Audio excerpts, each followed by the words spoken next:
প্রণাম মহারাজ। বলো দুধ বলো, তুমি কি সংবাদ নিয়ে এসেছো? নবাব বাহাদুর আপনার জন্য একটা চিঠি পাঠিয়েছেন। নবাব বাহাদুরের চিঠি? তাহলে তো আবার চিন্তা। উনি কি লিখে পাঠিয়েছেন? দেখি দেখি। আমি তাহলে এখন আসি। হ্যাঁ হ্যাঁ, এসো এসো এসো।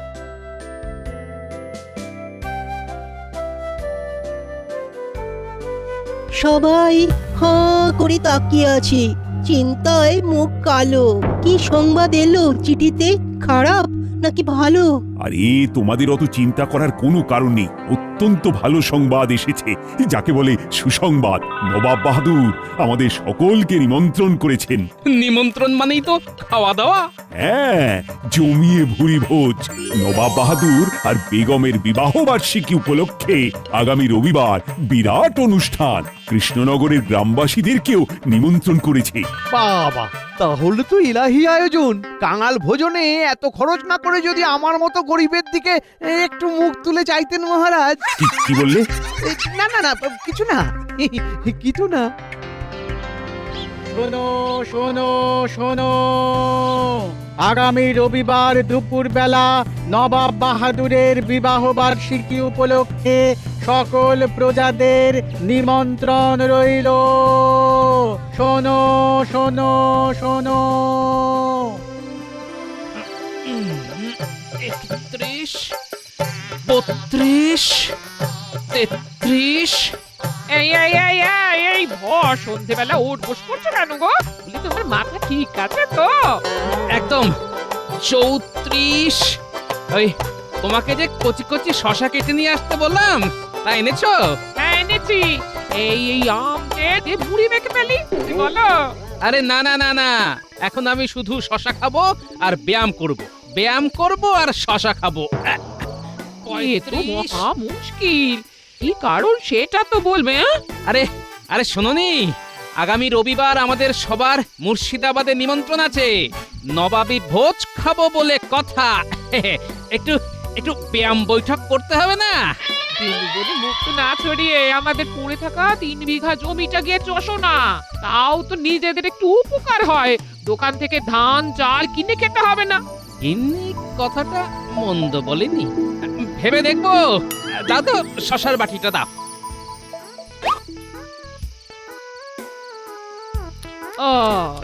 ওই শুরু হয়ে গেল। 40। এই মানুষটা 40 শুধরালো না। আমাকে না শুধরে নিজেও আমার মতো শশা খাও আর ব্যায়াম করো। খেতে হবে নবাবী খানা। তাই তাই অন্য সব কিছু মানা।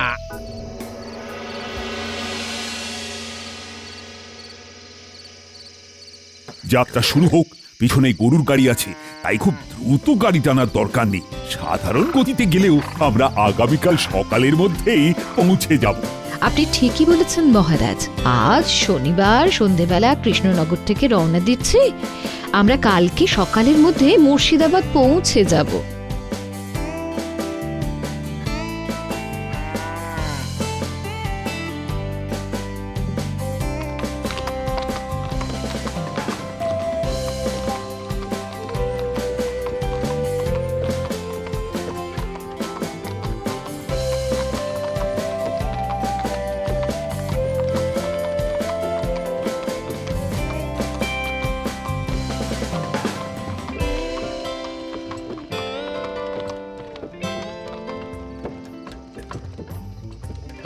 কি যে আনন্দ হচ্ছে, আমার যেন আর তোর সইছে না।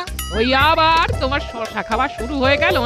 আরে গিন্নি, এই কদিন তো শশা খেয়ে খেয়ে পেট হালকা রেখেছি আর হজম শক্তি বাড়িয়েছি। আমি তো এখন ভাবছি নবাব বাহাদুরের কথা গো। আগামীকাল যে ওনার কি হবে। ও নিয়ে তুমি একদম চিন্তাই করো না গিন্নি। হ্যাঁ তাই আর কি।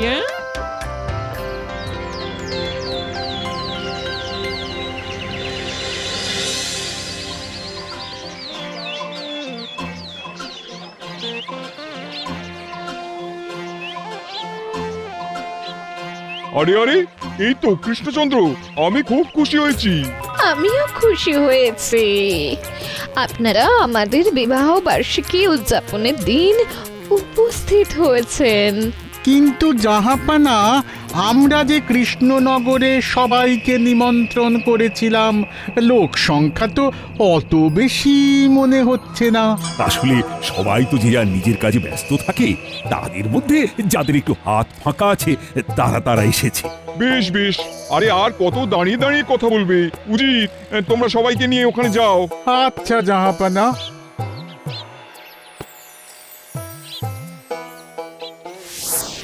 আচ্ছা উজির, আমরা এত দূর থেকে এলাম, একটু ওই জল শরবতের ব্যবস্থা হয়নি? হয়েছে তো, ওই দেখো আসছে।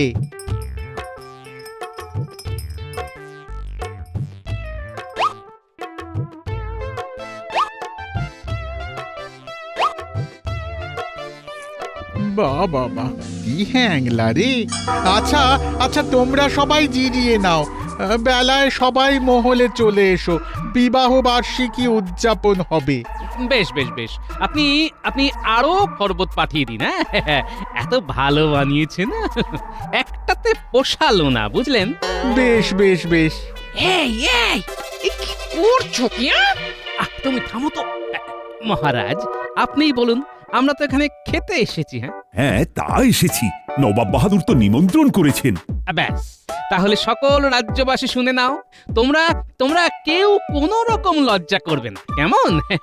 এই নবাবী ভোজ আমরা আবার কবে খেতে পারবো তো জানি না, তাই সবাই পেট ভরে মন ভরে খাবে, কেমন? জাহাপানা, গোপাল তো যা তা শুরু করেছে। কেন, গোপাল আবার কি করলো? এসে শরবত দিয়ে শুরু করেছে। তুমি তুচ্ছ ব্যাপার নিয়ে চিন্তা করছো কেন বলো তো? ওনারা আমাদের অতিথিদের সম্মান করার চেষ্টা করো, সব সময় পাকা পাকা কথা। আপনার যখন এই ইচ্ছে, আপনারা যা ভালো বোঝেন তাই করুন। তুমি বেশি কথা না বলে সভা কক্ষে সকলকে ডাকো। যথা আজ্ঞা জাহাপানা, আমি এক্ষুনি সকলকে ডেকে পাঠাচ্ছি। আজ আমাদের নবাব বাহাদুর আর বেগম সাহেবার বিবাহ বার্ষিকী। বাহ বাহ বাহ, আপনাদের এই জুটি যেন এভাবেই অটুট থাকে। বাহ বাহ, খুব সুন্দর, খুব সুন্দর। এই নিন নবাব বাহাদুর, আপনাদের জন্য আমার ছোট্ট উপহার, গোলাপের তোড়া। এই গোলাপ কোনোদিনও শুকিয়ে যাবে না, গন্ধ থাকবে চিরকাল। হ্যাঁ, বহুত খুব, বহুত খুব।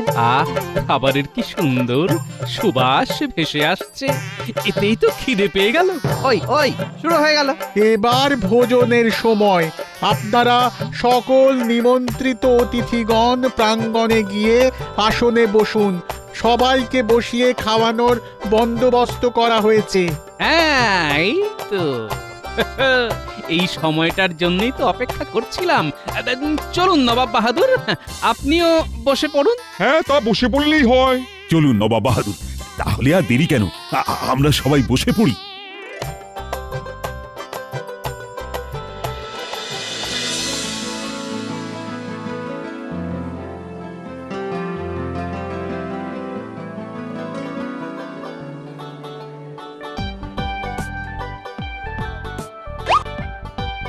এই একটা বেগুনি দিচ্ছ কেন?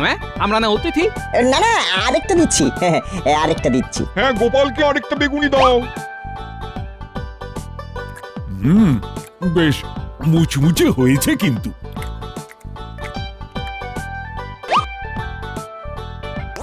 দাদু, সেই খাবার তো, নবাবী বিরিয়ানি। দাঁড়াও, আমি তোমাকে একটা মাংসের টুকরো খাইয়ে দিচ্ছি। আরে নিজের জায়গায় বসে খাও না তুমি, তোমার দাদুকে যথেষ্ট খাবার দেওয়া হয়েছে। বাবারে বাবা, একটু ভালোবাসতেও দেবে না? এটা কিন্তু ঠিক করলেন না। তুমি চুপচাপ খাও, বেশি কথা বলো না তো। বেশ হয়েছে, আচ্ছা করে চেপে দিয়েছে। আচ্ছা, এই ব্যাপার। এবার আমার কীর্তি দেখাবো। মাংস দি। হ্যাঁ। আরে দু টুকরো দিয়ে কি হবে? ওটা তো দাঁতের গোড়াতেই আটকে যাবে। পুরো বালতিটাই বসিয়ে দিয়ে যাও। কি কি গোপাল, তুমি একাই এক বালতি মাংস খেয়ে নিচ্ছ? হ্যাঁ হ্যাঁ নবাব বাহাদুর। ওই হলো, ফেললে তো গায়ের মধ্যে ডাল ফেললে। ও কোনো ব্যাপার নয়, এখন মুছে নিচ্ছি, পরে ধুয়ে নেব। সব অসভ্য অভদ্রের দল এখানে খেতে এসেছে, অসহ্য। এটা কিন্তু খুব খারাপ হচ্ছে। আমার প্রজাদের এভাবে বলতে পারেন না। বলেছি মানে বেশ করেছি। এই তোমরা সবাই চলো তো, অনেক খেয়েছো, অনেক অপমান সহ্য করেছো। কৃষ্ণচন্দ্র, তুমি চলে যাবে ঠিক আছে, কিন্তু তার আগে আমার সাথে মহলে এসে একবার দেখা করে যাও, আর আর তোমার সভাসদেরও একবার নিয়ে এসো। ঠিক আছে। ছোট মুখে বড় কথা বলছি, কিন্তু আমার কাছে উজির মশাইয়ের ব্যবহার খুব খারাপ লেগেছে। বেশ করেছি বলেছি, শুরু থেকেই তো দেখছি সবার কি রকম অভদ্র আচার আচরণ। আমি তো কোনো কথাই বলিনি, তাহলে আমি ভদ্র বলুন নবাব বাহাদুর? হ্যাঁ, ভদ্রলোককে তার জুতো দেখে চেনা যায়, তোমার জুতো দেখো ধুলোময়, তুমি ভদ্রলোক নও। ছেড়ে দিন জাহাপানা, ওদের কাছে ভদ্রতা আশা করতেই যাবেন না। আমার তো মনে হয় একটাও ভদ্রলোক নেই। এসব আপনি ভুল বলছেন, এরকম হতেই পারে না। এরকম হয়ে চলেছে, হচ্ছে এবং হবে।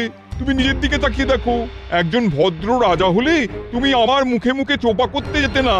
আচ্ছা, আমার সভাসদদের মধ্যে বিজ্ঞানী, পণ্ডিত, এরা তো অনেক জ্ঞানী, কম কথা বলে, এরা তো ভদ্রলোক।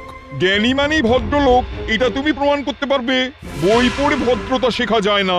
জাহাপানা একদম ঠিক বলেছেন। এমনকি গোপাল ওখানে খেতে বসে যেরকম শিশু সুলভ আচরণ করছিল না, তাতে কোনোভাবেই তাকে ভদ্রলোক মনে হয় না। হ্যাঁ, কি এ তো আপনি আমাকে অপমান করছেন। হ্যাঁ, বেশ করেছি। শোনো কৃষ্ণচন্দ্র, তোমাকে 1 সপ্তাহ সময় দিলাম, তার মধ্যে তুমি যদি একজন ভদ্রলোককে নিয়ে এসে দেখাতে পারো, তাহলে আমি তোমাকে আগামী 5 বছর খাজনা মাফ করে দেবো, নইলে দ্বিগুণ খাজনা দিতে হবে। আর হায় হায় করে লাভ নেই। যাও যাও যাও, যে যার ঘরে ফিরে যাও।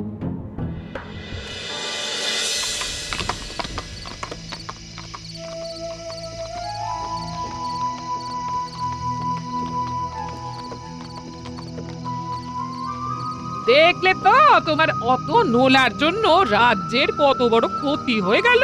হ্যাঁ, আহ, আমি তো একটু না হয় খেয়েছি, তা বলে এত বড় অপমান? আমার সাথে একদম কথা বলবে না। সারাদিন শুধু খাই খাই খাই খাই। আহ গিন্নি, চড়ছো কেন বলো তো? যাও তো।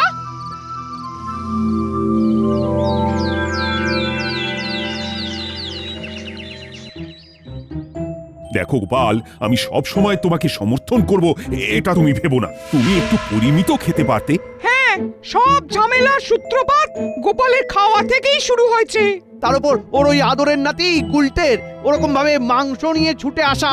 গোপালের প্রতিবেশী ওই পুটির বাবার জামায় খাবার পড়ে যাওয়া, সবকিছুর পশ্চাতেই গোপাল প্রত্যক্ষ বা পরোক্ষ ভাবে জড়িয়ে আছে মহারাজ। ঠিক বলেছো মন্ত্রী। তাই ভদ্রলোক খুঁজে 1 সপ্তাহের মধ্যেই নবাব বাহাদুরকে দেখানোর দায়িত্ব গোপালের। গোপাল যদি সেটা না পারে, তাহলে গোপালকে রাজসভা থেকে তাড়িয়ে দেবেন।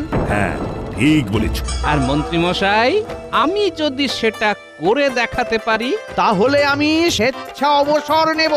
বেশ, তাহলে আপনারা সবাই প্রস্তুত থাকুন। 1 সপ্তাহ পরে আবার নবাবের কাছে যেতে হবে। বেশ।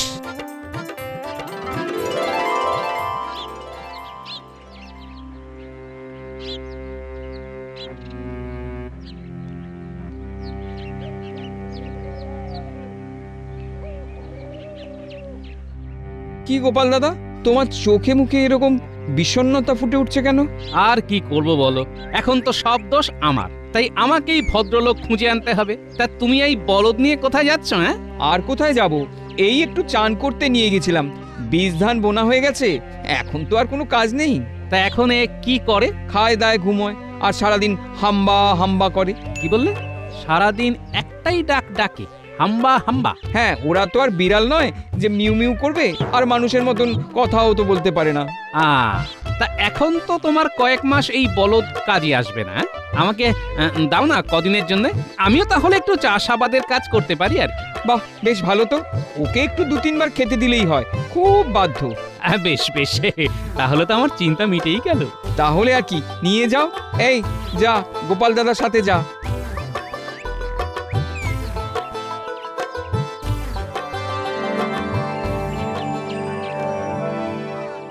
হুরর, হুরর, হাট, হাট, হাট, হাট, হাট, যা, যা, যা, যা, যা। বাবা, তাহলে তোমার সুমতি হয়েছে দেখছি। আরে বাবা, তুমি বলেছিলে না আমাদের 3 বিঘে জমিটা চষতে, সেটাই তো করছি গিন্নি। এবার ভদ্রলোককে ধরেও নিয়ে যাব। বলো কি, এই ভদ্রলোক পাবে কোথায়? পাবো না, পেয়ে গেছি। আরে কিছুই তো বুঝতে পারছি না। ও তোমার বুঝে কাজ নেই। সন্ধে হতে চললো, আমি এই বলদকে স্নান করিয়ে নিজে স্নান করে ঘরে ফিরবো। যাও, কিছু খাবার বানিয়ে রাখো গিয়ে, যাও। আচ্ছা আচ্ছা গো, আচ্ছা। হুরর, হুরর, হাট, হাট, হাট, হাট, হাট, যা, যা, যা, যা, যা।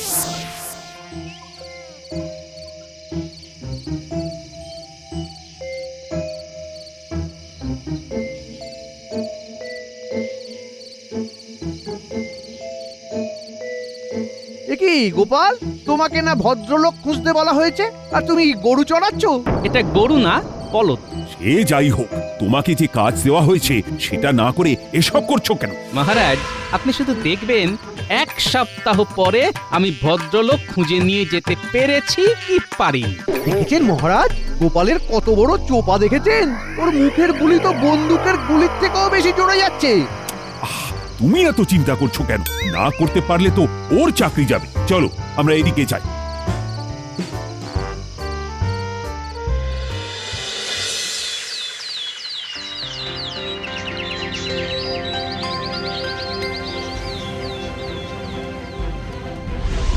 দেখো উজির, দেখো এখনো একটাও ভদ্রলোক এলো না। আপনি এক কাজ করুন না জাহাপানা, কৃষ্ণচন্দ্রের ডানাটা একেবারে কুচ করে কেটে দিন। হ্যাঁ, খাজনা তো পারাবই। খাজনা পারবে না জাহাপনা, কারণ আমি ভদ্রলোককে ধরে এনেছি। এই এই এই, এটা কি, এটা কি? এটা আমার বলদ সোনা। এই সেই ভদ্রলোক, খাস ভদ্রলোক। নবাব বাহাদুরের সাথে মশকরা করছো? আয় আয় আয়, কে আছো? আয়। এই তুমি যাও, হ্যাঁ, দরকার হলে তোমাকে ডেকে নেব, কেমন? আমি আপনাকে প্রমাণ করে দেব যে এই বলদ ভদ্রলোক। কি করে? এই যে একটু নবাব বাহাদুরকে ডাকো তো। বাহ, বাহ, বাহ, খুব ভালো, খুব ভালো। হ্যাঁ, এবার উজির মশাইকে ডাকো। গোপাল, এত বাজে কথা আমার শোনার সময় নেই। ভদ্রলোকের এক কথা হয়, তাই এসব গরু বলদের তুমি কথা ঘোরাচ্ছ। কথা আমি ঘোরাইনি জাহাপনা। প্রথম কথা, এই গরু না, এ হলো বলদ। গরু হলে ভদ্র মহিলা বলতাম, আর আপনি নিজে মুখেই তো বলে দিলেন ভদ্রলোকের এক কথা। হ্যাঁ বললাম, তাতে কি? হ্যাঁ, তাতেই তো প্রমাণ হয়ে গেল জাহাপনা, এই বলদ ভদ্রলোক, কারণ এ একটাই কথা বলে, একটাই ডাক ডাকে, হাম্বা। হ্যাঁ, তুমি তুমি এভাবে যুক্তি তুলে ধরলে আমি তো ভাবতেই পাচ্ছি না। শুধু একটা কথা না, এই যে ভদ্রলোক, তার অনেক কারণ আছে।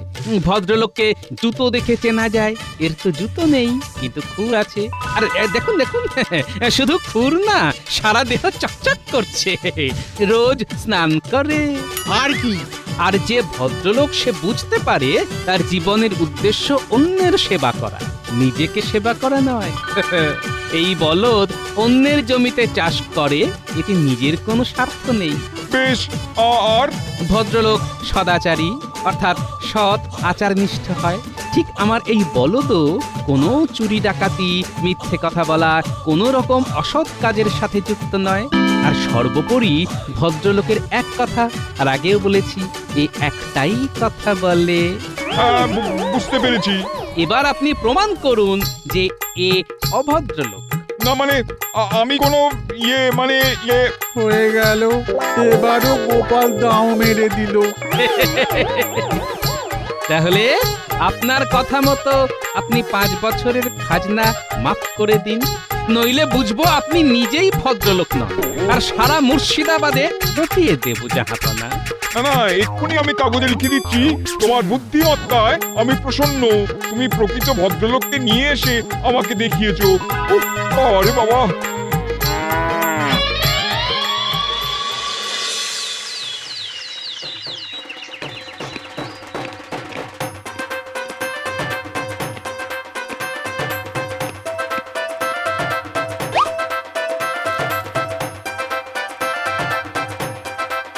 আরে গোপাল, তুমি তো দেখছি কথার খেলাপ করনি।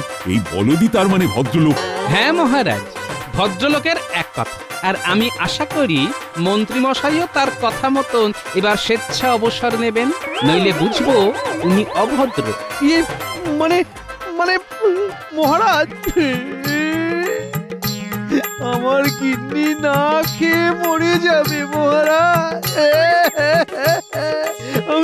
আমি তো আবেগের বসে। না না না না, কথা দিয়েছো যখন কথা তো রাখতেই হবে।